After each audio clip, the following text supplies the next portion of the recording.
little guy here, and I need 2 pieces of that. So I'm going to use a pattern felt that you can buy in any craft store. Before I mean 2 years ago, you wouldn't find stamp felt very easily, not in the US. So you would have to go online and get from an Asian country. Today, that's not an issue. You can find many. They're pretty ones. There's some that has some embossed things there. So I'm going to do another sin here. So you guys forgive me, but I'm going to use a Sharpie. It's not going to show. You usually would use a fabric marker so it goes away. So don't scream. I think I'm hearing screaming. No, don't do that. Sheila said she doesn't do any felt crafts. Stained glass is her thing, but this is very cool, and she's definitely tempted to start now. Oh, Sheila, you will soon be surprised of the classes we have here concerning, they're Glass. coming up concerning glass. Well, I think it's fun. What I like about the felt part is that I can carry anywhere. So like National and I, we tend to travel a lot in business. And so sometimes you are 5 hours inside an airplane. And so I take my crafts with me, which I couldn't do that with lamp work, for example. I have to have a fixed space for that. So that's why I do a lot of felting. I just carry around, and yes, I can go to TSA with that. Okay, so I have my 2 pieces. I didn't fold or anything, but I cut them together if you don't have experience with sewings, because you need 2 opposite parts actually. So by folding, you make sure you don't make mistakes in that arena. So I have my guy here. Now I want his little butt to show, okay?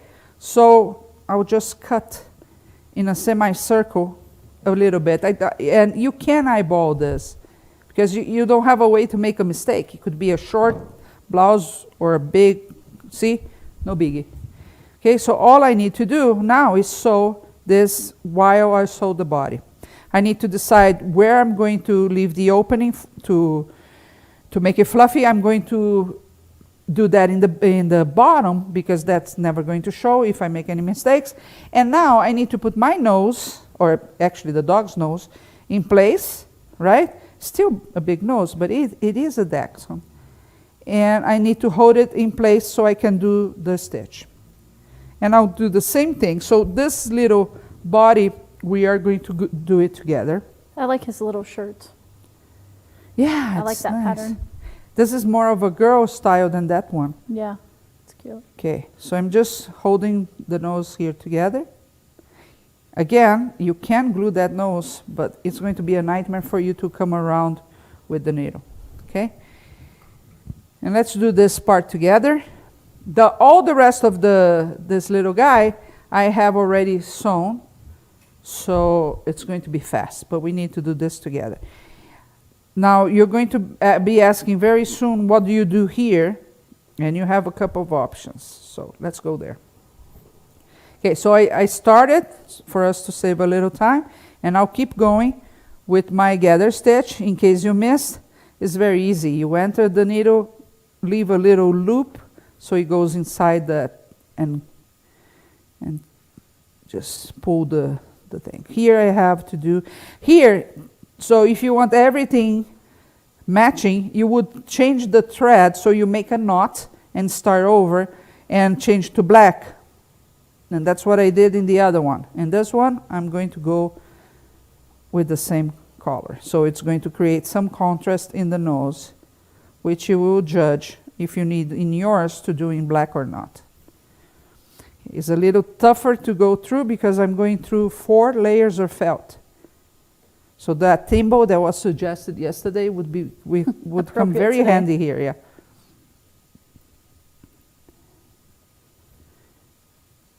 Okay, let's talk about something else, because I have some stitches to go through here.